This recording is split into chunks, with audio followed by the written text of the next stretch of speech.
आपण बघतोय शिवसेना पक्षप्रमुख उद्धव ठाकरे यांनी लोकसभा निवडणुकीच्या तोंडावर अनेक राजकीय स्फोट घडवणारी मुलाखत दिली आहे। जनतेच्या मनातील सर्वच प्रश्नांना उद्धव ठाकरेंनी आपल्या शैलीमध्ये उत्तरं दिली आहेत। शिवसेना कधीच सत्तेसाठी लाचार नाही, शिवसेना भाजपची युती ही हिंदुत्वाची आहे, देशाची गरज होती म्हणून आपण युती केल्याचं उद्धव ठाकरेंनी या मुलाखतीमध्ये म्हटलंय। देश पुन्हा काँग्रेस आणि भ्रष्टाचाराच्या घशात घालायचा का, असा कडक सवाल सुद्धा त्यांनी टीकाकारांना दिलेला आहे।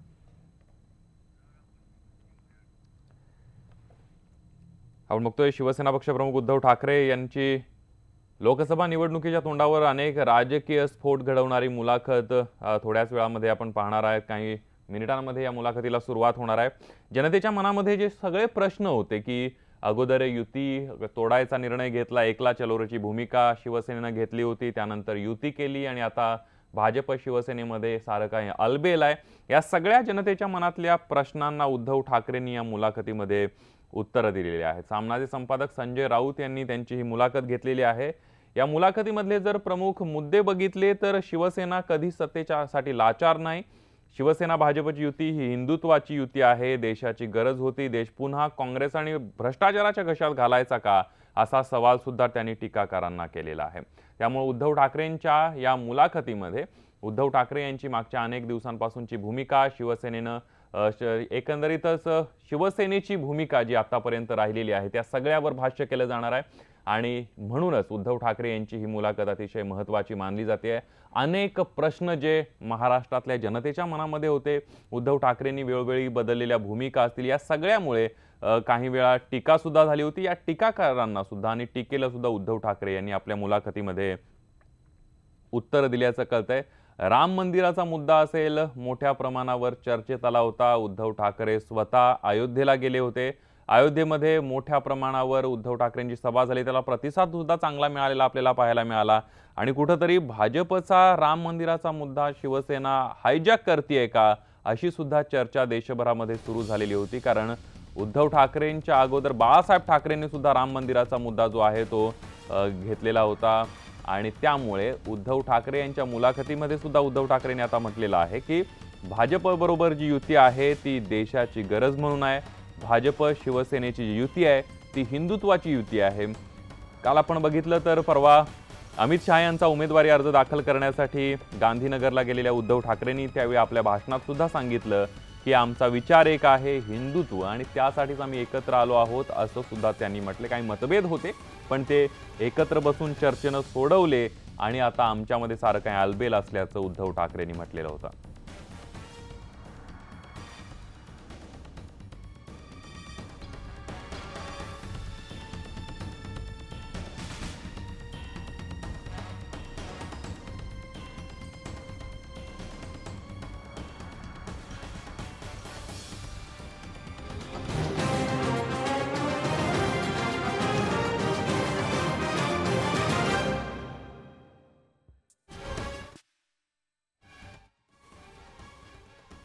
आता कसं वाटतंय, म्हणजे युती झाल्यावर कोणाची हिंमत नव्हती बोलण्याची, तेव्हा तुम्ही काही प्रश्न मांडले, आता तुम्हाला काय वाटतं? नाही, मला अजिबात त्याच्याबद्दल पश्चाताप होत नाहीये। युती झाल्यानंतर मग पुढचा विचार थोडंसं एक आमच्यात गलथानपणा आला, तर तो जो काही गलथानपणा आहे तो गलथानपणा आता राहणार नाही। विरोधी पक्षाकडे सरकार गेलं तर सगळ्यांनाच पंतप्रधान होण्याची इच्छा आहे। जेवढ्या माझ्या वाटेला जागा आल्या तेवढ्यातच फक्त शिवसेना ठेवावी आणि बाकीकडे शिवसेना न्यायची नाही का? राहुल गांधी नेमकं काय करतायत हाही प्रश्न लोकांसमोर आहे। काँग्रेस मुक्त भारत झाल्यामुळे या देशातले सगळे प्रश्न संपून जातील असं आपल्याला वाटतं का? नष्ट करा किंवा काँग्रेस मुक्त किंवा हे मुक्त ते मुक्त असं या फालतू कल्पना माझ्याकडे नाहीये। मी सॉरी केली म्हणणार नाही, पण तुम्ही अयोध्येत पोहोचला आणि त्याला जर का पुन्हा गती मिळाली नाही तर मी पुन्हा येईल। तुम्ही म्हणता की मोदी सरकारला अजून 5 वर्ष द्यायचे, का नाही द्यायची? मला नव्याने चौकीदार होण्याची गरज नाही, मी जन्मजात शिवसैनिक असल्यामुळे मी सैनिक आहे। नमस्कार, सामना ऑनलाईनवर आपलं स्वागत।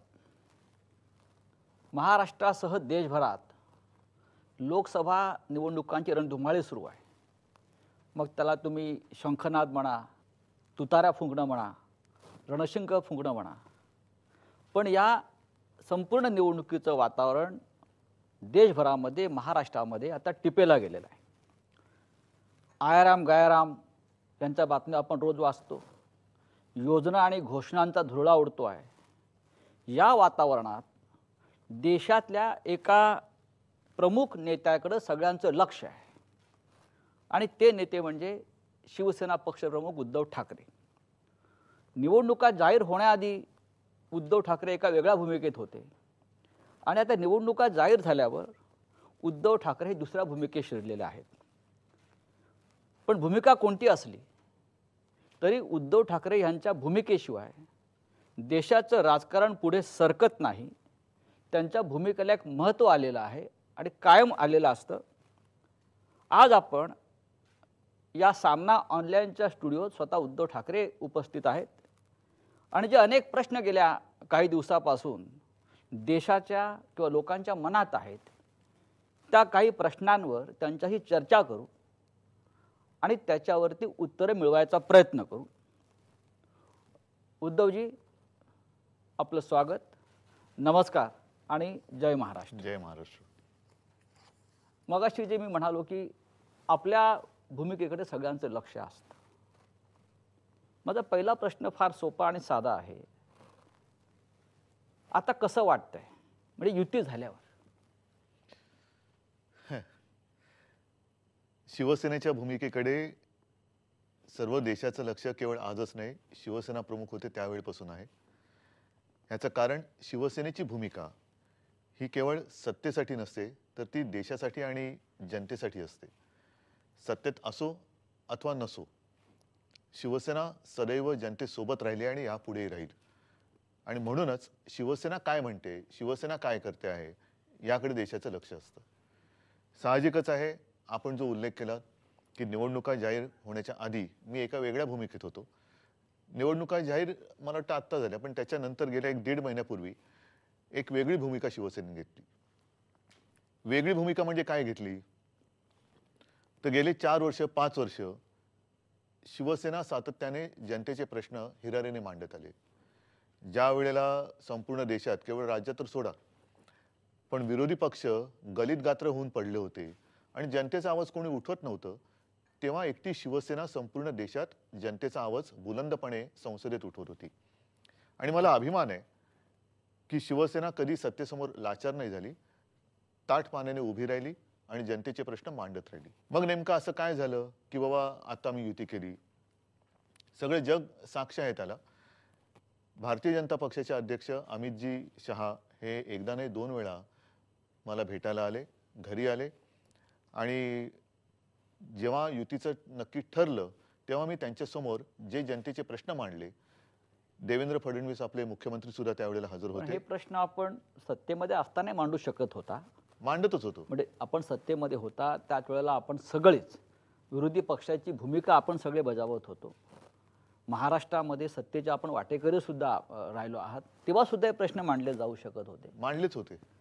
पण मांडलेच तेव्हा होते. आपण ब्रेकअपच्या भूमिकेत होतो की होतो. ब्रेकअप झाला होता, होता आणि नक्की ब्रेकअप होता. नंतर एक नव्यानं संसार सुरू झाला. बरोबर आहे. काही वेळेला काय होतं की जेव्हा एखादी गोष्ट आपल्याकडे नसते तेव्हा एक भूमिका असते. म्हणजे 25 वर्ष शिवसेना आणि भारतीय जनता पक्ष युती ही हिंदुत्वाच्या आधारावरती अतिशय घट्ट होती. योगायोगाने म्हणा किंवा काही असेल त्याला कारण, गेले 5 वर्ष जवळपास 30 वर्षानंतर एका पक्षाचं सरकार केंद्रामध्ये आलं. त्यावेळेला कदाचित भारतीय जनता पक्षाला वाटलं असेल की बाबा आपल्याला एकट्याला पुढे जाताना या मार्गाने आपण जाऊ. आणि तिथे ज्या काही गोष्टी मला वाटत होत्या की बाबा हे योग्य होते, हे अयोग्य होते, ते मी बोलत गेलो आणि मी बोललो. आणि हेच मी तुम्हाला सांगत होतो. पण त्या बोलण्याविषयी तुम्हाला आता खंत वाटते का? अजिबात नाही. तुम्ही जेव्हा ते बोलला अजिबात नाही. फार परखडपणे बोलला, परखडपणे बोललो. आणि कारण कोणाची हिंमत नव्हती बोलण्याची, तेव्हा तुम्ही काही प्रश्न मांडले. आता पर- तुम्हाला काय वाटतं? नाही, मला अजिबात त्याच्याबद्दल पश्चाताप होत नाहीये. ह्याचं कारण मी तेच तुम्हाला सांगतोय की कारण ते सगळे मुद्दे हे भारतीय जनता पक्षाने स्वीकारले. उदाहरण शेतकऱ्यांचे प्रश्न होते, नाणारचा मुद्दा होता, राम मंदिराचा मुद्दा होता, त्याच्यानंतर सगळ्यात महत्त्वाचा मुंबईकरांसाठी आणि ठाण्यासाठी सुद्धा, पण आता तो मुंबईत केलेला आहे, महापालिका लढवत असताना 500 फुटापर्यंत ज्यांची घरं आहेत त्यांना मालमत्ता कर रद्द करणं, अशासारखे जे विषय होते ते नुसते माना डोलावून गप्प नाही बसले. जसं कर्जमाफी आहे, पण प्रधानमंत्री फसल विमा योजना आहे. आज गावागावामध्ये शेतकऱ्यांना तसा कोणी वाली नाही. योजना जाहीर झाल्या, मी काय केलं, योजनाचा पाठपुरावा केला, नवीन काही करायला सांगितलं नाही मी. उदाहरण इन्कम टॅक्स बद्दल जी माहिती होती, जी मागणी होती शिवसेनेची, मांडली ना त्यांनी. मग जर का सगळे मुद्दे आम्ही जे मांडले, हिरारीने मांडले, विरोधी पक्षांनी तेव्हा विरोधी पक्ष म्हणून उचलायला पाहिजे होते, ते मी जनतेच्या हितासाठी उचलले, ते मानले गेले, स्वीकारले गेले आणि त्याच्यावरती उपाययोजना सुद्धा सुरू झाली असेल, तर मग संघर्ष कशासाठी करायचा? अचानक शिवसेनेची गरज का निर्माण झाली? अचानक गरज निर्माण झाली की नाही झाली हा प्रश्न खरं त्यांना विचारायला हवा. मला एकूण असं वाटतं की जी चर्चा आमच्यामध्ये झाली त्याच्यामध्ये ज्या काही गोष्टी घडल्या होत्या, ज्याच्यामुळे आमच्यात दुरावा निर्माण झाला होता, दुरावा दूर करण्याचा प्रयत्न त्याच्यामध्ये नक्की झाला. आणि एकूणच ह्याच्या पुढे जर का हिंदुत्वावरती आम्ही तेव्हा युती केली होती, धरून चला आम्ही वेगळे लढलो असतो, कोण किती जिंकलं असतं ह्याच्यापेक्षा नुकसान कोणाचं किती झालं असतं. आणि मग सरकार म्हणून आज एकूण विरोधी पक्षाकडे जर का पाहिलं तर विरोधी पक्षाच्या आघाडीकडे अजूनही त्यांच्या जागा वाटप नीट होत नाहीये, संपूर्ण देशात एक नेता ठरत नाहीये. राज्यामध्ये काँग्रेसच्या प्रदेशाध्यक्षांना वाटते की माझं कोणी ऐकत नाही, मी राजीनामा द्यायला पाहिजे. राष्ट्रवादीचे नेते म्हणतात शरद पवार एकदा लढायचं म्हणतात, एकदा लढायचं नाही म्हणतात. म्हणजे कुठेही ना शेंडा ना बुडखा ना आकार ना उकार अशी विरोधी पक्षाची एक मोठ जबरदस्ती बांधण्याचा प्रयत्न पण होतो. या आणि ही मोठ वातावरणामध्ये नाही ही मोठ एकदा आपण अनुभव घेतलेला आहे. इंदिराजींच्या काळात आणीबाणी त्यांनी लादली होती. ती लादलेली आणीबाणी आणि तिची अंमलबजावणी ज्या तऱ्हेने झाली, ज्या पद्धतीने झाली, जनतेमध्ये एक संताप होता. आणि मग सगळे विरोधी पक्ष एकत्र येऊन जनता पक्षाचं सरकार आलं होतं. हे जेमतेम 22 महिने टिकलं असेल किंवा 2 वर्ष टिकलं असेल आणि ते पडलं, कोसळलं. त्यावेळेला तरी निदान जयप्रकाश नारायण होते. यावेळेला तसा सगळ्यांना एकत्रित करेल असा एकही चेहरा संपूर्ण देशात दिसत नाहीये. समजा धरून चला की विरोधी पक्षाकडे सरकार गेलं तर सगळ्यांनाच पंतप्रधान होण्याची इच्छा आहे, म्हणजे त्याच्यावरनं पुन्हा भांडणं होणार. आणि शेवटी जे मी म्हटलं ना शेंडाना बुडका, निदान आमच्यामध्ये एक देशप्रेम सगळ्यांमध्ये आहे. मी काही कोणाबद्दल देशभक्ती याची जास्त त्याची कमी असं म्हणत नाही. पण हिंदुत्व हा एक जो मुद्दा आहे, तो हिंदुत्व म्हणजे राष्ट्रीयत्व, हे आमचं हिंदुत्व आहे, हे शिवसेना प्रमुखांनी आम्हाला शिकवलं. आणि आता जर का आपण मागे गेलो तर या देशात पुन्हा हिंदू म्हणून उभं राहणं हे केवळ कठीण जाईल. पण लोकांच्या मनात एक मुख्य प्रश्न कायम असा आहे किंवा राहील की आपण 100% शिवसेना का स्वबळ, हो येस, ही जी आपली भूमिका होती Yes. त्याच्यामुळे आहे. महाराष्ट्रामध्ये एक ज्याला म्हणतो ना आजही एक आहे. झटका आणि करंट लागला, आजही आहे. त्या भूमिकेविषयी संभ्रम आहे. नाही, आजही आहे. दरवेळेला आपण राजकीय पक्ष म्हटल्यानंतर केवळ निवडणुका आणि निवडणुकीचा निकाल एवढ्या पुरतच त्याचं अस्तित्व धरतो. तसं नाहीये. मी 100% म्हणजे 100% शिवसेना, याचा अर्थ माझ्या शिवसेनेचा विचार, माझ्या शिवसेनेची विचारधारा जी शिवसेना प्रमुखांनी दिलेली आहे ती माझ्या राज्यातल्या खेड्यापाड्यामध्ये प्रत्येक घरात पोहोचली पाहिजे, हे 100%. निवडणूक हा एक अविभाज्य घटक आहे. राजकीय पक्ष म्हटल्यानंतर दर 5 वर्षांनी आणि 5 वर्षात येणाऱ्या निवडणुका लढवाव्या लागतात, निवडणुका जिंकाव्या लागतात. पण विचारधारा पसरवणं, विचार रुजवणं, याला 100% मी मानतो. आणि आज सुद्धा जी मी पूर्वी म्हटलं होतं की युतीमध्ये आमची 25 वर्ष सडली, ती हा एक सडली फार एवढ्या महत्वाचं स्टेटमेंट होतं हो, आपलं. नक्कीच युतीमध्ये होतं. 25 वर्ष सडली नक्कीच होतं. आणि आपण एक संधी शिवसेना वाढवण्याची गमावली त्याच्यामुळे परत युती करून, नाही, असं वाटत नाही. नाही, 25 वर्ष सडली ह्याचं कारण हेच आहे की युती केल्यानंतर आम्ही सगळेशे गाफील राहिलो. आणि मग काय राहिलं की जवळपास अर्धा महाराष्ट्र असेल किंवा पूर्ण महाराष्ट्र असेल, शिवसेना प्रमुखांनी त्यावेळी तो पूर्ण महाराष्ट्र पिंजून काढला. शिवसेना प्रमुखांसोबत शिवसेनेचे अन्य नेते होते. पण तो विचार युती झाल्यानंतर मग पुढचा विचार थोडंसं एक आमच्यात गलथानपणा आला. तर तो जो काही गलथानपणा आहे तो गलथानपणा आता राहणार नाही. विचार पोहोचवणं, विचार पसरवणं हा गुन्हा नाहीये.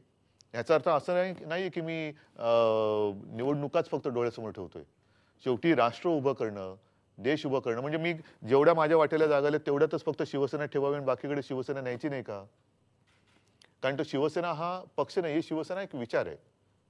2014 आणि 2019 ची परिस्थिती, यात तुम्ही आता काय फरक कराल? 2014 आणि 2019च्या परिस्थितीमध्ये तसा फरक पडलेला नाही. कारण त्याही वेळेला विरोधी पक्षात तसं कोणी नव्हतं, याही वेळेला विरोधी पक्षात तसं कोणी नाही.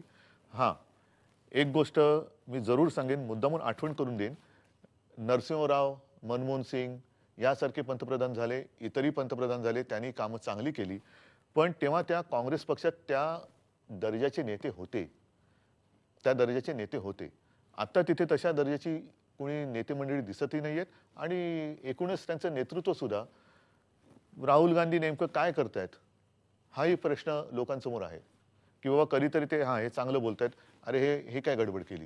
म्हणजे मला असं वाटतं आजही देश एका विरोधी पक्षाच्या भूमिकेत जर आपण बघितलं तर विरोधी पक्ष निर्णायकी अवस्थेमध्ये आहे. पण नेता हा नंतर निर्माण होतो अनेकदा. जसं 3 राज्यातल्या निवडणुकामध्ये मध्य प्रदेश असेल, राजस्थान असेल, छत्तीसगड असेल, इथे सुद्धा नेता नव्हता. पण लोकांनी बीजेपीचा पराभव केला आणि नेता नंतर निर्माण झाला. देशाच्या राजकारणामध्ये अनेकदा असं झालेलं आहे की नेता नंतर आहे, निर्माण पण होतो. तिकडे पक्ष होता. तिन्ही ठिकाणी आणि तिन्ही- नाही, पक्षाच्या पातळीवरती स्थानिक नेतृत्व होतं. जसं राजस्थानमध्ये गेहलोत आणि पायलट, बरोबर आहे. मध्य प्रदेशमध्ये सुद्धा होते आणि छत्तीसगड लोकांना कोणाला माहिती नव्हतं, पण त्या बघेलबद्दल आपणच लिहिलं होतं की बघेलनी कसं राज्य पिंजून काढलं. तसं देश तेवढ्या पातळीवरती पिंजून काढल्यानंतर ज्याच्यावरती विश्वास बसेल असा नेता कोणी दिसत नाहीये. आज देश- त्यावेळेला सुद्धा मी जयप्रकाश नारायणचं जे उदाहरण दिलं, जयप्रकाश नारायण एक ते घोषणा झाली होती की अंधेरे में एक प्रकाश. एवढा विश्वास आणि एक वेगळी भावना म्हणा, श्रद्धा म्हणा त्यांच्या बाबतीत होती. तशी विरोधी पक्षात आज कोणाबद्दल दिसत नाही.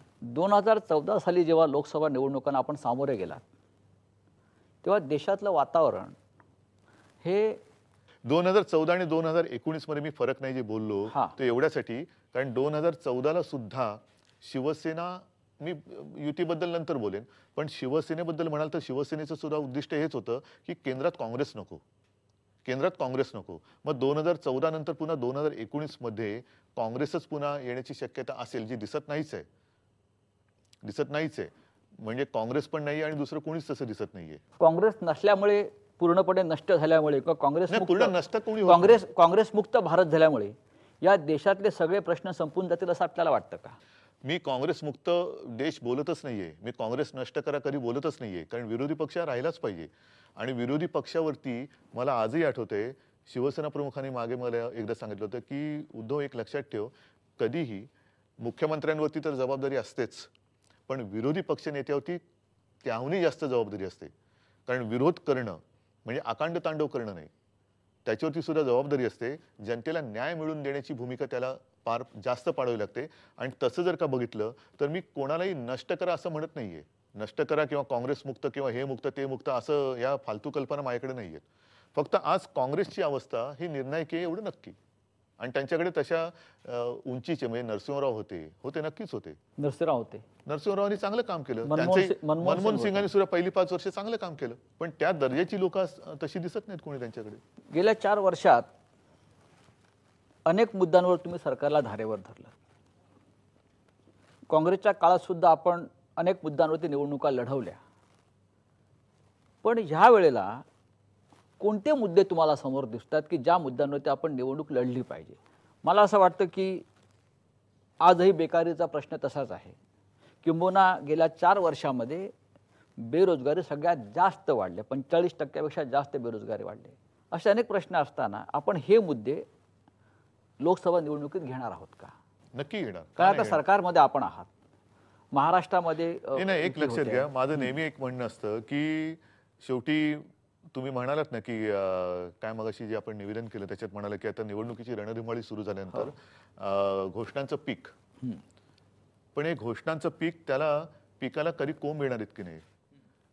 जे शिवसेनेची पद्धत आहे की जे करून आपण करू शकतो तेवढंच बोला, अवाजवी बोलू नका. लोकांना कधी खोटं बोलून, जे शिवसेना प्रमुखांनी सांगितलं की खोटं बोलून मला एक सुद्धा मत नको.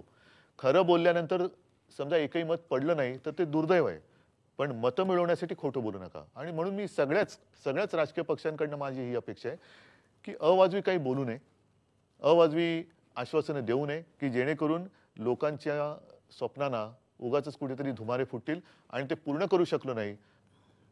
राजकारणामध्ये कायम असं म्हटलं जातं की ठाकरे जेव्हा बोलतात ते सत्य बोलतात. ठाकरे कधी खोटं बोलत नाहीत. ठाकरे जुमलेबाजी करत नाहीत.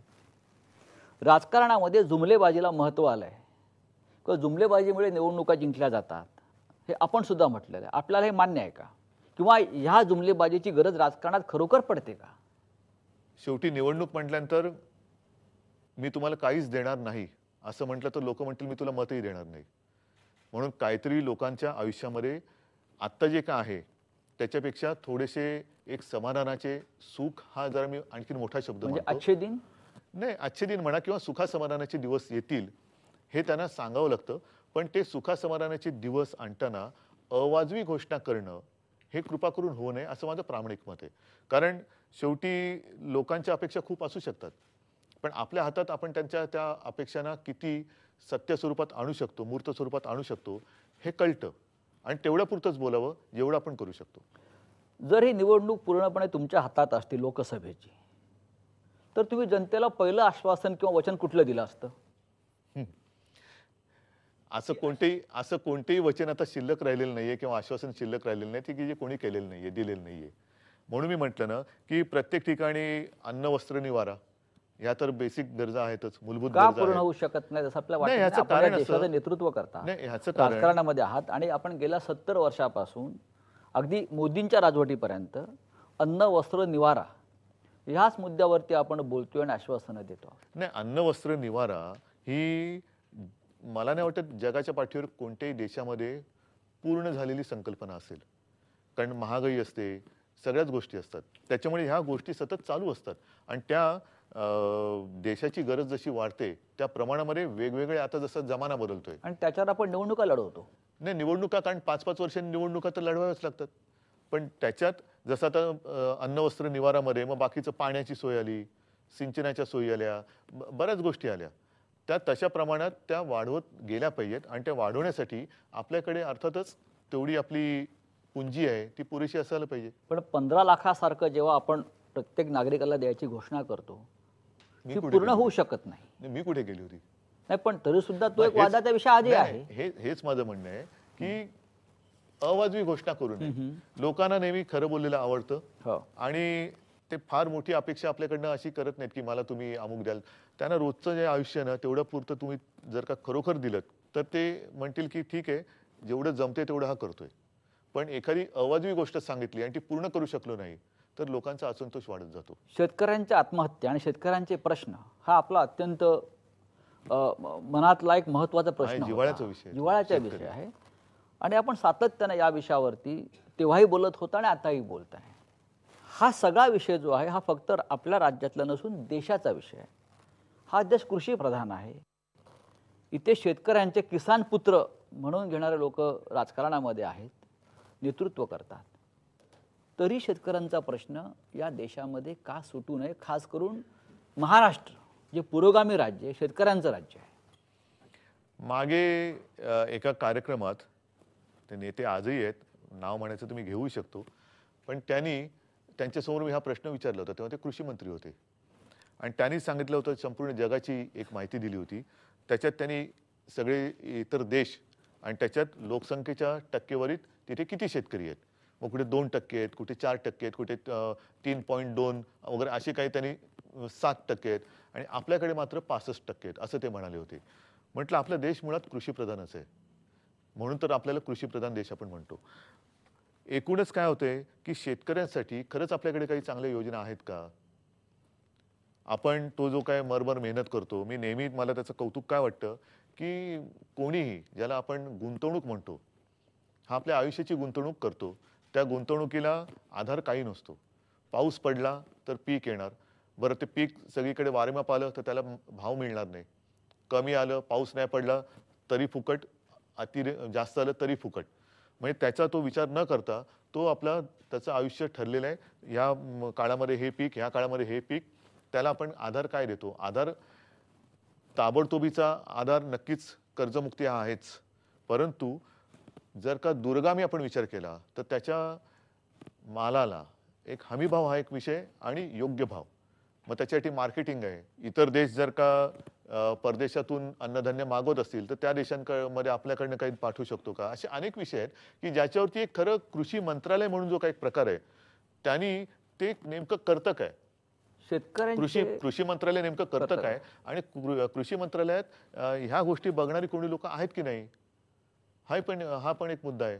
शेतकऱ्यांच्या प्रश्नासंदर्भात जो आपण गांभीर्याने विचार करतो तेव्हा सातत्याने शेतकरी अडचणीत आला की आपण कर्जमुक्तीची घोषणा करतो, कारण त्यावेळेला तोच एक प्रथम उपचार असतो. पण कर्जमुक्ती की मालाला हमी भाव शेतकऱ्याचा, यात तुम्ही काय निवड करा? नाही, पहिल्यांदी मी म्हणेन की एखादी गोष्ट लागल्यानंतर पहिला प्रथम उपचार असतो. तो प्रथम उपचार म्हणजे नक्कीच कर्जमुक्ती आहे. आणि त्याच्यानंतर त्याला कायमचा इलाज करायचा असेल तर मग शेतीचं पॅटर्न ठरवावं लागेल. जसं गटशेती हा एक नवीन प्रकार येतोय. त्याच्यानंतर कुठे काय पिकतं, कुठे काय जे पीक आहे ते कुठे उत्तम दर्जाचं आहे, मग तिकडे त्यांना नियंत्रित सगळे करून तिकडे ते पीक घ्यायला लावायचं. मग ते आपल्याला कळलं पाहिजे की आज या वर्षी आपल्या राज्यात हे पीक एवढे येणार आहे. तुम्ही आणि शेतकऱ्यासारखं बोलताय. नाही नाही, मी शेतकरी नाहीये. मी जे शेतकऱ्यांमध्ये फिरतोय तो जो काय मला त्यांच्याकडनं कळलेला एक त्यांचा अभ्यास आहे तो मी सांगतोय, तो सांगतोय.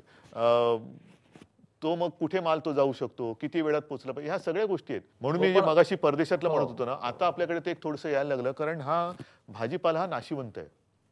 साधारणतः शेतापासून आपल्याकडे येईपर्यंत असं मानलं जातं की 30% जो काय त्याचं ते पीक असतं ते तिकडेच संपून जातं त्या वाहतुकीमध्ये.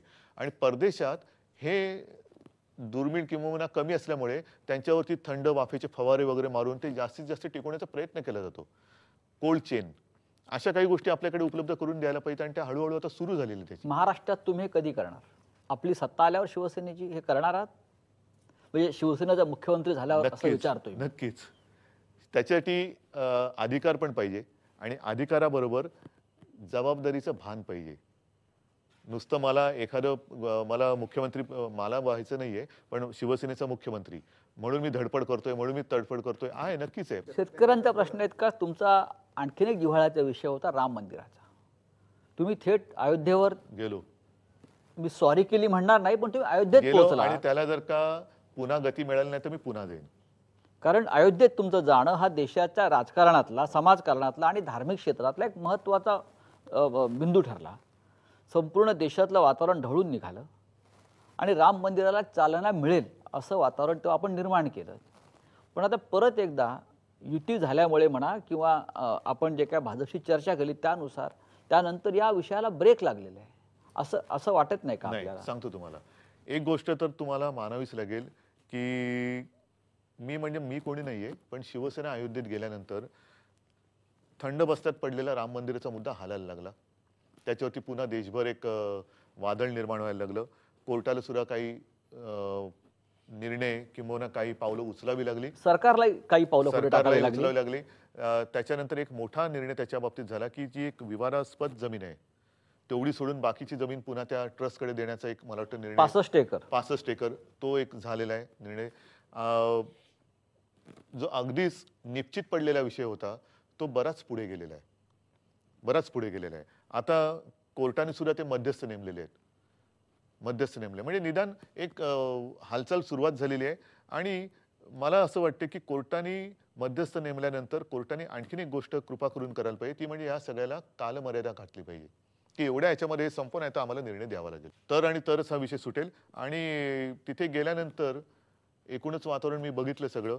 जनतेच्या मनामध्ये प्रभू रामचंद्राबद्दल तर प्रचंड आस्था आहे, ती संपूर्ण देशात आहे आणि मंदिर व्हावं ही संपूर्ण देशाची इच्छा आहे.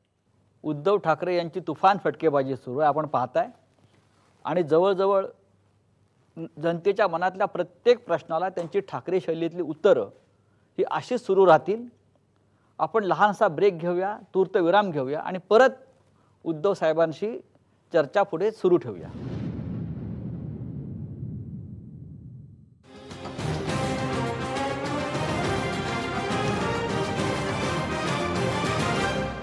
त्यांच्या पक्षाला भाजपाला पूर्ण बहुमत मिळालं. आणि मागच्या निवडणुकीमध्ये असं म्हटलं गेलं की मोदी लाटेमुळे शिवसेनेचे खासदार निवडून आले. ते असतीलही. यावेळेला कोणती लाट नाही आहे असं आपल्याला वाटत असेल, मग निवडणुका जिंकण्याचं तुमचं मुख्य आधार काय? एक गोष्ट नक्की की मी मगाशी म्हटलं की जे मी मुद्दे उचलले होते जनतेचे ते भारतीय जनता पक्षाने मान्य केले, स्वीकारले आणि त्याच्यावरती कार्यवाही म्हणजे काम करणं पण सुरू झालेलं आहे. मला असं वाटतं या देशाने म्हणजे त्याच्यात आपण सगळे चालू या गेल्या 50, 55, 60 वर्षातल्या सगळ्या पिढ्या आल्या. काँग्रेसला दिली जवळपास 61 वर्ष, 65 वर्ष, किती काळाची ती नेमकी निघतील. युतीला ही गेली 5 वर्ष मिळाली होती. मी काय लगेच काय आता युती केली म्हणून काय हे नाही करत आहे, तरफदारी करत नाही, पण एक गोष्ट नक्कीच आहे की या 5 वर्षामध्ये अनेक चांगल्या योजना त्याच्या घोषणा तर नक्की झालेल्या आहेत आणि त्याच्यामध्ये हालचाली सुरू झालेल्या आहेत. म्हणजे ती उज्ज्वला योजना असेल, सौभाग्य योजना असेल, शेतकऱ्यांची कर्ज माफी, मी मुक्ती म्हणतो, पण ज्याच्यासाठी काँग्रेसचं सरकार असताना पूर्ण महाराष्ट्र पिंजून काढलं होतं. मी स्वतः फिरलो होतो आणि त्याच्यानंतर एका काही टक्क्यात त्यांनी ती माफी दिली होती. आता ही कर्जमाफी या सरकारने केलेली आहे आणि त्याच्यामध्ये मुख्यमंत्र्यांनी नुकतंच जाहीर केलेलं आहे की ही योजना अजूनही मी चालू ठेवलेली आहे. त्याच्यामध्ये पात्र अपात्र जी काही गोष्टी, जसं मी एक बीडच्या माझ्या मेळाव्यामध्ये एक शेतकरी उभा केला होता ज्याच्याकडे कर्जमाफीचं प्रमाणपत्र होतं पण प्रत्यक्षात कर्जमाफी झाली नव्हती. ते उदाहरण मी दिल्यानंतर 5-6 तासामध्ये त्याची कर्जमाफी झाली. आता ही गोष्ट पूर्ण चॅनलच्या माध्यमातून सगळीकडे आली. हेही मी मुख्यमंत्र्यांशी बोललो की आपण एखादी घोषणा केल्यानंतर जसं एक आपल्यात म्हण आहे झारीतले शुक्राचार्य, तसे यंत्रणेतले काही शुक्राचार्य आहेत का ते तपासा की जी ही योजना ज्यांच्यापर्यंत पोहोचायला पाहिजे त्यांच्यापर्यंत पोहोचू देत नाहीत. म्हणजे वरच्यावर सगळं बघून पात्र आणि अपात्र ठरवून जो शेतकरी खरोखर त्याला पात्र आहे त्याला सुद्धा काहीतरी कारण काढून अपात्र ठरवत असतील तर असं होता कामा नये. ही जी यंत्रणा आहे ती मग बँकेची असेल, शासनाची असेल, त्याच्यासाठी गावोगावी खेडोपाडी शेतकऱ्यांसाठी मदत केंद्र उघडली गेली पाहिजेत. विम्याच्या बाबतीत सुद्धा तेच झालेलं आहे. प्रधानमंत्री फसल विमा योजना खूप चांगली आहे. हजारो कोटीचे हप्ते गोळा केले गेले, पण जेव्हा नुकसान भरपाई देण्याची वेळ आलेली आहे तेव्हा प्रत्यक्ष तिथे गावात किंवा तालुक्यात कोणाला जाऊन भेटायचं, कारण हे हप्ते गोळा केले गेले एजंट मार्फत आणि वस्तुस्थिती अशी आहे की तिकडे आता कोणाचंच ऑफिस नाही. तर तिथे सुद्धा सरकारची मदत केंद्र सुरू झाली पाहिजेत आणि काही ठिकाणी त्याची सुरुवात झाली पण आहे. तर अशा ज्या काही चांगल्या गोष्टी आहेत ह्या गोष्टी जर का होणार असतील तर मला असं वाटतं ठीक आहे. मी उचललेले मुद्दे, जसं मी मगाशी इन्कम टॅक्सचं बोललो, GST बद्दल, GST आज संपूर्ण देशात लागू होताना जो मुद्दा शिवसेनेने उचलला होता तो महाराष्ट्रात मानल्यानंतर मुंबई महापालिकेच्या सोबत महाराष्ट्रातल्या इतर 27 महापालिकांचं जे काही उत्पन्न होतं ते अबाधित राखलं गेलं. नाही, हे पहिलं मी पूर्ण करतो. आणि म्हणून मला असं वाटतं की निदान चांगल्या योजना समोर आलेल्या आहेत. ठीक आहे, एक 5 वर्ष आणखीन बघू. जर योजनांमधल्या काही उणिवा आपल्याला भासल्या असतील, किंबहुना जसं मी म्हटलं तसं यंत्रणेतले शुक्राचार्य हे आपल्या नजरेत आले असतील तर त्या कायद्याच्या यांनी म्हणजे तुम्ही दूर करून म्हणताय, त्या योजना पोहोचतात का बघू ना जरा. म्हणजे तुम्ही म्हणता की मोदी सरकारला अजून 5 वर्ष द्यायचे. का नाही द्यायची? जर 50-60 वर्ष आपण काँग्रेसला दिली होती, काँग्रेसबद्दल सुद्धा आपण म्हणजे पूर्ण तीव्रतेने विरोध करतच होतो, तरी सुद्धा लोक काँग्रेसला मत देतच होती. किंबहुना या देशामध्ये काँग्रेस विरोध हा शिवसेना प्रमुखाने सुरू केला, पण तरी सुद्धा जनता त्यांना मत देत होती आणि ती लोकशाही होती. त्यावेळी ते EVM सुद्धा नव्हतं. तर आता माझं म्हणणं आहे, एक चांगले मुद्दे जे मी मांडलेले त्यांनी स्वीकारून त्याच्यावरती जर का निर्णय घेतले गेले असतील, जसं नाणारचा मुद्दा होता, नाणारला रिफायनरी नको हा तिथल्या स्थानिक जनतेचा प्रश्न होता आणि तो शिवसेनेने उचलून धरल्यानंतर ती रिफायनरी तिथून आता तिथे तर रद्द झाला तो प्रकल्प. मराठ्यांविषयी काय म्हटलं जातं की आपण युद्धात जिंकतो आणि तहात हारतो. यावेळेला प्रथमच असं दिसलंय की शिवसेनेनं तहात सुद्धा बाजी मारली. नाही, ह्याच्यामध्ये मी म्हणेन की प्रामाणिकपणा, ह्याच्यात मी तर मध्ये झाला आमचे मेळावे झाले कार्यकर्त्यांचे, त्याच्यामध्ये मुख्यमंत्र्यांना मी जाहीर सभेत किंवा स्टेजवरती बोललो की म्हटलं मुख्यमंत्री महोदय, आपण आज सगळ्यांना सांगा की गेल्या 5 वर्षात कधीतरी मी सरकारला दगा दिला का आणि कोणत्या वेड्यावाकड्या कामासाठी, वैयक्तिक कामासाठी मी तुमच्या मागे लागलो आणि त्याहीपेक्षा राज्याच्या हिताच्या चांगल्या कामाच्या आड शिवसेनेने तंगड घातलं. एक तरी काम मला दाखवा की चांगलं काम असताना शिवसेनेने तंगड घातलं. म्हणजे ठीक आहे, वाद झाले, ते वाद जनतेसाठी होते आणि हिताच्या आड, राज्याच्या हिताच्या आड कधी आमचा वाद आम्ही आणू दिला नाही, म्हणून मी पुन्हा युती करू शकलो. पण हे जर याच्यामध्ये जर का माझा वैयक्तिक स्वार्थ असता, समजा मला मुख्यमंत्री पदासाठी मी तडफडत असतो आणि मी युती केली असती तर मी जनतेला तर सोडा, शिवसेना प्रमुखांच्या फोटोसमोर उभा नसतो राहू शकलो. हे नातं किती काळ टिकेल असं वाटतं? कुठलं हे नवीन जे नातं निर्माण झालंय भाजपा बरोबर, मला असं वाटतं हे नातं निर्माण झालं असं आपण जर म्हणतो, हे नक्कीच. किती काळ टिकेल? एक गोष्ट नक्की की शिवसेनेचा स्वभाव आहे, आम्ही दगा देणार नाही, आम्हाला दगा देऊ नका. 25 वर्ष आपण, मी नेहमी हाच विचार करतो, 5 वर्ष संघर्ष झाला तो विसरू नका, पण त्याच्या आधी 25-30 वर्ष आपण दोघांनी मिळून ज्यांच्याशी संघर्ष केला तो जास्त लक्षात ठेवा आणि तेच दिवस पुन्हा आठवा की काय होतं वातावरण या देशामध्ये. तेव्हा हिंदू म्हणणं हा गुन्हा होता, हिंदुत्व ही शिवी होती आणि त्यावेळेला एक स्वप्न होतं. प्रमोद महाजन स्वतः त्यांनी एका भाषणात सांगितलं होतं की शिवसेना प्रमुखांनी त्यांना सांगितलं होतं की प्रमोद बघ, या देशातला हिंदू हिंदू म्हणून मतदान करेल हा दिवस मी तुला दाखवीन. आणि तो दिवस आज आलेला असताना आपण समज गैरसमजातून जर का भांडणार असू दोघंही, मग त्यांच्याकडे काय चुका घडल्या असतील, माझ्या काय घडल्या असतील दाखवा मला.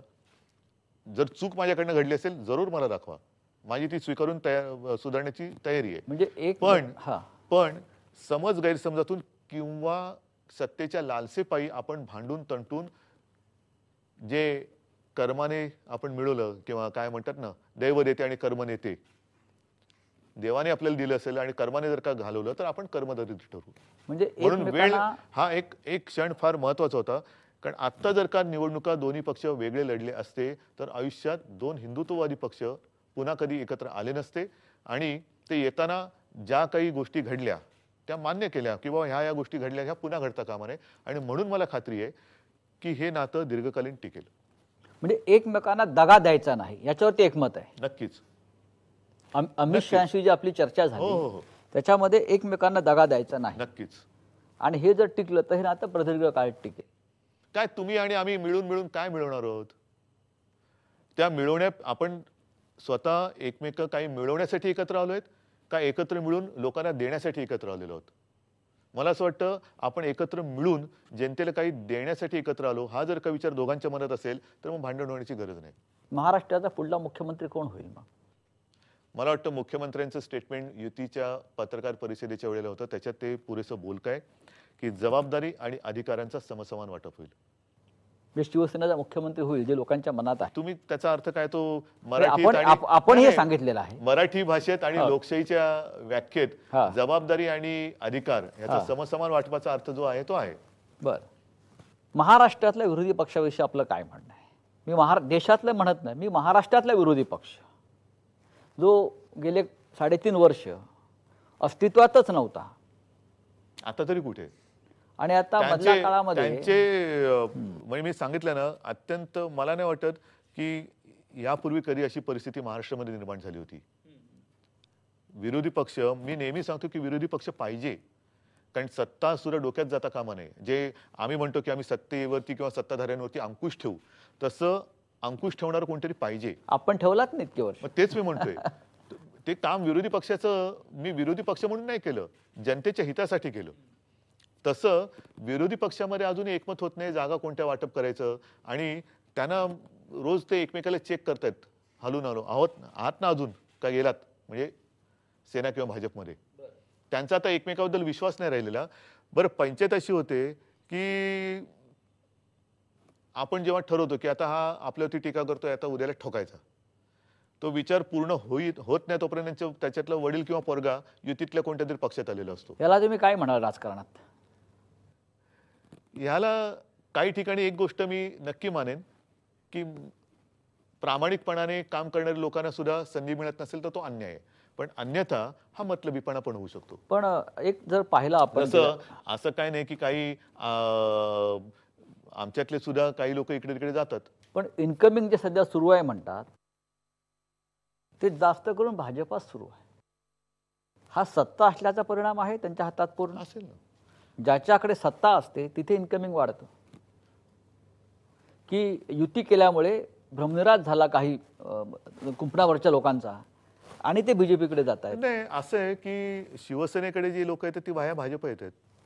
पण हे कितपत योग्य आहे की ज्यांच्या आता पालघर, आपण जर पालघरचं म्हणून म्हटलं ना की शिवसेनेत जी लोक येतात म्हणजे तिकडे टेस्ट करून ती येत आहेत. हा तुम्ही नवीन पॅटर्न सुरू केलाय. मी दोन्ही बद्दल सांगतो, आधी पालघर बद्दल बोलतो.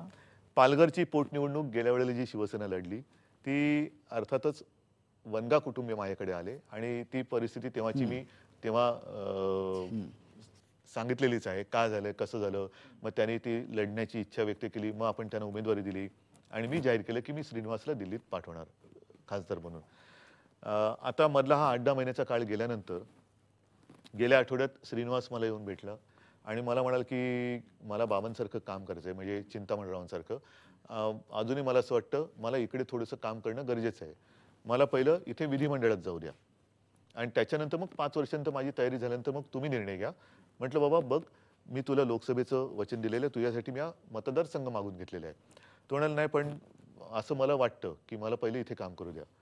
मग मी त्याच्या कुटुंबियांशी पण बोललो, त्यांच्या मातोश्रीनं पण मी बोलून घेतलं होतं की बाबा नक्की ना.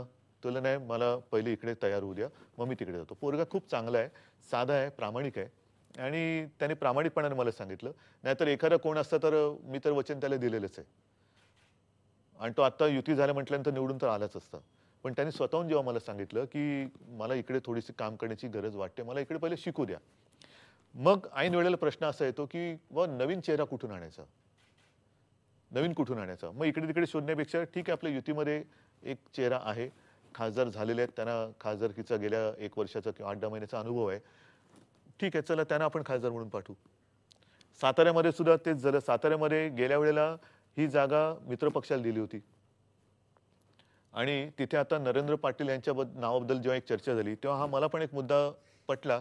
अरे, माथाडी कामगार हा एक जो वर्ग आहे, तो कामगार केवळ ओझी वाहणारा एवढाच आपण विचार करायचा का? का त्याला संधी द्यायची नाही? का त्याला संसदेत पाठवायचं नाही? त्यांचा नेता जो आहे आणि अण्णासाहेब आणि शिवसेना प्रमुख यांची ऋणानुबंध होतेच. मी खूप लहान होतो तेव्हा, पण दोघांच्या मनात एकमेकांबद्दल खूप आदर भाव होता. अण्णासाहेब जर का ती दुर्घटना घडली नसती तर मी तर म्हणेन राज्याच्या राजकारणाला एक वेगळी दिशा किंवा वळण नक्की मिळालं असतं. शिवसेना प्रमुखांनी ते एकत्र तेव्हा जर का आले असते तर आज राज्य एका वेगळ्या दिशेने गेलं असतं. दुर्दैव आहे की ती दुर्घटना घडली आणि मग हा विचार आल्यानंतर नेमकं त्यांचे चिरंजीव ते सगळं करत असताना मला असं वाटलं की ते जे काही त्या पिढीतलं अपुरं राहिलेलं एक काम होतं ते आपण करावं. आणि म्हणून मी मुख्यमंत्र्यांना विनंती केली. त्यांनी सुद्धा बोलले, उद्धवजी बरोबर आहे तुमचं आणि हा चांगला आहे, लढत देईल, जिंकून पण येईल आणि एका वर्गाला आपण चांगलं प्रतिनिधित्व देऊ. कारण अण्णासाहेबांनी त्यावेळेला पुढाकार घेतला नसता तर ते आर्थिक विकास महामंडळ पण स्थापन झालं नसतं आणि एकूणच एक तो वेगळा दिशा देण्याचा प्रयत्न होता. मुख्यमंत्र्यांविषयी आपलं काय मत आहे सध्या, सध्याच्या मुख्यमंत्र्यांविषयी? सध्याच्या मुख्यमंत्र्यांबद्दल मी सध्याचं मत नाही सांगत. माझं पहिल्यापासून मत असं आहे की माझे ते अतिशय चांगले मित्र आहेत आणि हे आत्ता नाही बोलतो युती झालं म्हणून, मी जाहीर सभेत पण बोललेलो आहे. माझे आणि त्यांचे अतिशय चांगले संबंध चांगले आहेत, मैत्री चांगली आहे. हां, ज्या वेळेला युती नव्हती त्यावेळेला साहजिकच आहे माझ्याकडनं पक्षप्रमुख म्हणून मी आणि त्यांच्याकडनं मुख्यमंत्री म्हणून ते, आम्हाला एकमेकावरती आरोप प्रत्यारोप करण्याची ती वेळ यायचीच. आता कटुता संपलेली आहे. कटुता आमच्या दोघांमध्ये व्यक्तिगत नव्हतीच. हे मी आजही सांगतो, तेव्हाही सांगितलेलं, मी जाहीर सभेत बोललेलो आहे. खाली कार्यकर्त्यांमध्ये दोन्ही कटुता होती. सुदैवाने मी माझं भाग्य समजतो की शिवसैनिकांचा माझ्यावरती अपार आणि गाढा विश्वास आहे आणि हे माझं कर्तृत्व अजिबात नाही. केवळ आणि केवळ शिवसेना प्रमुखांचा पुत्र म्हणून माझ्यावरती त्यांचं प्रेम आहे आणि त्यांना खात्री आहे की उद्धव जो निर्णय घेईल तो आपल्या हिताचा असेल आणि त्याच्यामुळे त्यांना लढ म्हटलं तर ते हिरारीने लढतील आणि दोस्ती कर म्हटलं तर ते अत्यंत जीवाभावाची दोस्ती करतील. कारण त्यांना माहिती आहे की हा बाळासाहेबांचा मुलगा आपल्याला दगाफटका नाही करणार आणि मी एक सांगतो, मी कधी शिवसैनिकाला लाचार नाही होऊ देणार. अमित शहाविषयी आपली आता काय भूमिका आहे? अमित शहा 2दा घरी आले, मरे आता फोनवरती पण माझी त्यांची बोलणी होते आणि त्यांनी सांगितले की उद्धवजी, जो बीच में जो कुछ हुआ था उसको हमें सुधारना है, आगे इसको बढ़ाना नहीं है, आपल्याला ते संपवायचं आहे. ठीक आहे. प्रधानमंत्र्यांशी काय संपर्क या मधल्या काळात? आता एवढ्या काळात झालेलं नाहीये, पण होईल. पंतप्रधानांनी देशातल्या सगळ्यांना चौकीदार करून टाकलेलं आहे. आपण सुद्धा चौकीदार झालात का? मी कॉमन मॅन आहे, सामान्य माणूस. पण त्यांनी सामान्य माणसाला चौकीदार केलाय. आहे, हा प्रत्येक जण आपापल्या नजरेने कसं बघतो त्याच्यावरती आहे. मी सामान्य माणूस आहे आणि मी शिवसैनिक आहे. आता शिवसैनिक म्हटल्यानंतर वेगळा चौकीदार होण्याची गरज नाही. सैनिक हा सैनिक असतो, तो सर्वसामान्यांचं रक्षण करतो, त्याच्या न्याय हक्कासाठी लढतो आणि म्हणून मला नव्याने चौकीदार होण्याची गरज नाही. मी जन्मजात शिवसैनिक असल्यामुळे मी सैनिक आहेच. समाजाचा रक्षक जो बाळासाहेबांनी निर्माण केला, मी सैनिक आहे, मी शिवसैनिक आहे. निवडणुकानंतर पंतप्रधान कोण होईल? प्रश्न काय हा? असा प्रश्न काय यावा?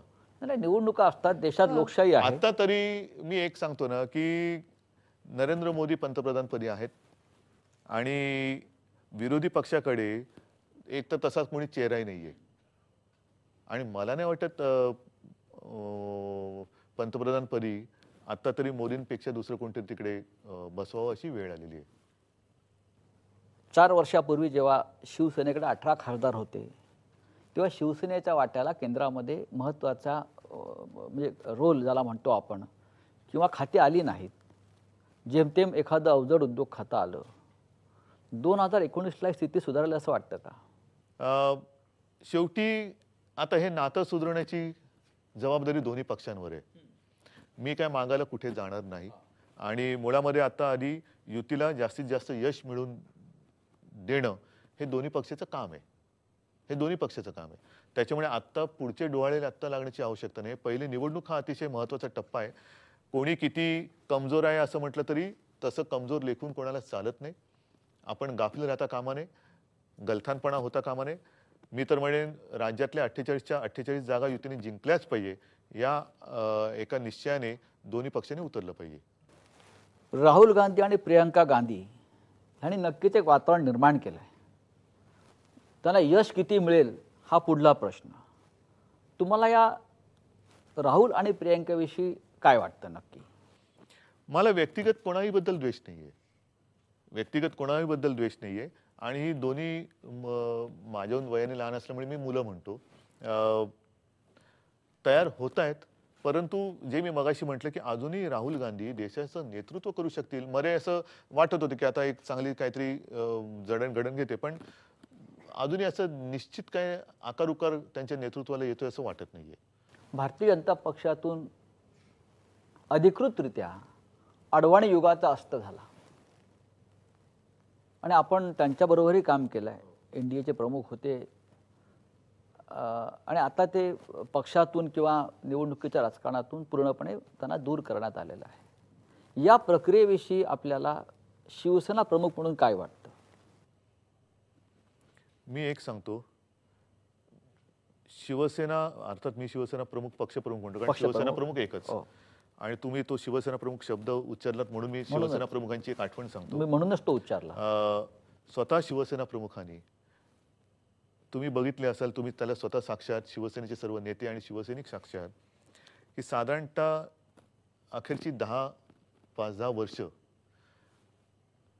नवीन पिढीवरती म्हणजे त्याच्यात मी पण आलो आणि तुमच्यासारखे सगळे नेतेही आले, त्यांच्यावरती शिवसेनेचा कारभार सोपवला होता आणि स्वतः लक्ष ठेवून होते म्हणजे मार्गदर्शन करायचे. जेव्हा आवश्यक असेल तिथे त्यावेळेला ते बोलायचे आणि तशी ते दिशा द्यायचे. दसरा मेळावा एक होता किंबहुना नाहीतर मग कधी सामन्यातनं किंवा त्यांचं ते एक हे यायचं. नवीन पिढीवरती आपली जबाबदारी सोपवणं हा एक निसर्गाचा नियम आहे. ह्याचा अर्थ असा नाही की त्यांना रिटायर केल्यानंतर त्यांना विसरून जायचं नाही. सदैव त्यांचे आपण ऋणी राहिलो पाहिजेत कारण शिवसेना प्रमुख अटलजी, अडवाणीजी या तिघांनी जी मेहनत केली आणि विचाराची बीजं पेरली, अत्यंत प्रतिकूल परिस्थितीत बीजं पेरली त्यांनी. जे मी सांगत होतो ते दिवस या देशात हिंदू म्हणणं हा गुन्हा होता ते दिवस आहेत. रथयात्रा काढली गेली, हिंदुत्वाचा उच्चारच नाही तर प्रसार केला गेला आणि त्यावेळेला त्या लोकांनी ती जी काय मेहनत केली, जीवावरचे धोके पत्करले म्हणून आपल्याला हे दिवस दिसत आहेत. अन्यथा आपण आज कुठे असतो आपल्यालाही कळलं नसतं. म्हणून त्यांचे ऋण हे आपण नेहमी मानले पाहिजेत. मोदी है तो मुमकिन है, बाला साहब है तो भी सब कुछ मुमकिन था, उद्धव ठाकरे है तो क्या क्या मुमकिन हो सकता है? उद्धव ठाकरे है तो मुमकिन भी है और थोड़ा सा नमकीन भी है. मुमकिन क्या और नमकीन क्या? मुमकिन असते नाही नाही, ह्या शब्दाच्या कोट्या शाब्दिक कोट्या फार महत्वाचे आहेत ते. शाब्दिक उद्धव कोट्या ठाकरे सोडा. हे नेहमी नमकीनच राहिले, झणझणीत नमकीन ह्याचं राहिले. कारण नमकीन ह्याचं कारण मला ठाकरे म्हणजे ठेचा येतो. तर मी कधी कोणाला बरं वाटव म्हणून खोटं नाही बोलणार. मग माझा मित्र चुकत असले तर चूक मी लक्षात आणून देईन. जर त्याला विरोधक म्हणून मला कोणी समजलं तर ते दुर्दैव आहे. पण एखादी गोष्ट अरे ही आपल्या मित्राकडनंही अपेक्षित नाहीये तर ते मी जरूर सांगणार. हां, आपण असं बोललो मी असं सांगेन. पण मुमकिन एवढ्यासाठी म्हणतो की जर का आपल्याला नेमकं काय करायचं आहे हे ठरवणारा माणूस किंवा व्यक्ती पंतप्रधानपदी बसला तर मग प्रत्येक गोष्ट ही मुमकिन आहे. केवळ निवडणुका जिंकायच्या आहेत आणि दिवस ढकलायचे आहेत तर मग कोणी बसलं तरी काही होणार नाहीये. आणि मला असं वाटतं मोदींनी काही गोष्टी नक्कीच केलेल्या आहेत. चांगल्या वाईट ह्या प्रत्येकाच्या नजरेप्रमाणे त्या ठरतील. पण निदान निर्णय घेणारं सरकार आता त्या निर्णयाची मगाशी म्हटलं की एखादी योजना केल्यानंतर तिची अंमलबजावणी करणारी यंत्रणा ही नीट राबवून घेण्याची गरज असते. उद्धवजी, आपण अनेक प्रश्नांना फार छान परखडपणे ठाकरे शैलीत मागासपासून उत्तरं देत आहे. हे सगळे लोकांच्या मनातले प्रश्न होते. माझा शेवटचा प्रश्न इतकाच आहे की शिवसेना आणि भारतीय जनता पक्षाला लोकांनी का मतदान करावं, याचं फक्त तुम्ही 2 मुद्दे सांगा. 2 मुद्दे, त्यांना मैत्रीचं महत्त्व आणि राजकारणामधलं म्हणजे दुश्मनी हा शब्द जरा विचित्र झाला, पण राजकीय दुराव्याचे तोटे हे दोन्ही कळलेले आहेत. बरं, एकत्र राहिलं तर काय होऊ शकतं, करू शकतो, वेगळे राहिलं तर काय घडू शकतं, हे अनुभव घेतलेले हे 2 पक्ष आहेत. म्हणजे आता कुठेही मैत्रीमध्ये आणि मनामध्ये तडे राहिलेले नाहीत. नक्कीच. आणि आणि म्हणून मी म्हटलं ना की आम्ही दगा देणार नाही, आम्हाला कोणी दगा देऊ नये, ही म्हणजे- आमची साधी भूमिका आहे. जे काय करायचं ते प्रामाणिकपणाने, मी जी भूमिका घेतली होती, जे मुद्दे उचलले होते ते जनतेचे होते, त्याला उत्तरं मिळाल्यानंतर मला असं वाटतं उगाच आकांड तांडव करत बसण्यात आणि विघ्नसंतोषीपणा हा एक जो शब्द आहे, संतोषी असावं पण विघ्नसंतोषी नसावं, कपाळकरंटेपणा, विघ्नसंतोषीपणा हे मला शिवसेना प्रमुखांनी नाही शिकवत. म्हणजे युतीची कॅचलाईन अशी आहे की आम्ही दगा देणार नाही, तुम्ही दगा देऊ नका. आणि आणि आपण ही दोघं अत्यंत महत्त्वाची. मिळून आपण दोघं मिळून जनतेला दगा नको देऊया. फार चांगली कॅचलाईन आहे. आणि मला असं वाटतं की हीच ओळ किंवा आणि हीच लाईन हे खरं आहे. मी घेऊन महाराष्ट्रात एक नवीन वातावरण आपण निर्माण केल्यासारखं दिसतंय केवळ राज्यात नाही, संपूर्ण देशामध्ये. कारण युती झाल्यानंतर बऱ्याच गोष्टी चांगल्या घडायला लागल्या. शिवसेना सोबत आल्यामुळे भारतीय जनता पक्षाला एक नैतिक बळ नक्कीच मिळालंय, मानसिक बळ मिळालेलं आहे. आणि मला असं वाटतं की ज्या मधल्या काळामध्ये भारतीय जनता पक्षाचा प्रवास सुरू होता त्याला एक उभारी सुद्धा आलेली आहे. याला कारण शिवसेना असं एकंदरीत वातावरण आहे. माझं काम मी करतो, कारण त्याला तुम्ही घराणेशाही म्हणाल तर घराणेशाही, कारण मी शिवसेना प्रमुखांचा पुत्र आहेच, पण ती जी काय परंपरा आहे ती परंपरा मी घेऊन पुढे जातोय आणि त्याच्यात माझ्या स्वतःसाठी मी काहीच मागत नाहीये आणि मागणार नाही. उद्धवजी, धन्यवाद. आपण सामना ऑनलाईनसाठी आपला वेळ काढलात आणि जवळजवळ सगळ्याच प्रश्नांना आपल्या खास शैलीत, ठाकरे शैलीत उत्तरं दिली. आणि मला असं वाटतं की या मुलाखतीनंतर आणि आपल्याशी झालेल्या चर्चेनंतर युती तर कायम राहील आणि लोकांच्या मनातले संभ्रम दूर होतील. पुन्हा एकदा धन्यवाद. जय महाराष्ट्र. जय हिंद, जय महाराष्ट्र.